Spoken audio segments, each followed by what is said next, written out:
My name is Truphena Muthoni. I am a defender of the forests and a world record holder for the longest marathon hugging a tree. I also defend the rights of indigenous trees and indigenous peoples. So I am attempting to break my own world record by extending it into 72 hours of environmental endurance here at the office of the governor in Nyeri County. So tree hugging has a lot of benefits, and one of them is therapy.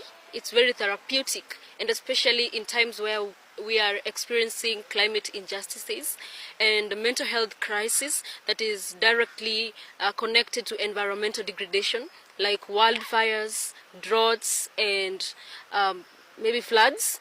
Victims have post-traumatic stress disorder, and it's important for them to know that we can come back to nature and get healing. Also, it's some form of protest that is very peaceful, and also it's important because it bypasses leaders or all these people that we want them to hear us. It bypasses their defenses because it's peaceful and there's no chaos, so it triggers their humanity. Yeah. And to respond to the cries of indigenous people, of our forests, of our animals and children. Yes, so also I am doing this to also encourage people to make them fall in love with nature so that they do not hurt nature. And also because I believe that conservation begins with love, and that we must nurture 1,000,000 trees before we plant 1,000,000 trees. Because we have a lot of tree planting happening, yes, because people know now about logging and its effects to humans, but we are cutting down indigenous forests, indigenous trees, and replacing them with saplings and calling that mitigation, which is not. So encouraging people to first protect what we have.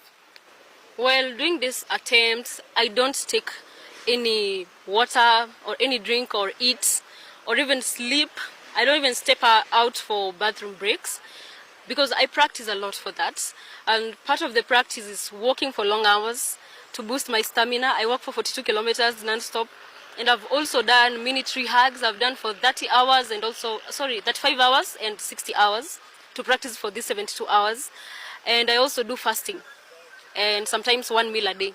In my previous world record attempt, I did it from 31st January to 2nd of February. I did it for 48 hours non-stop.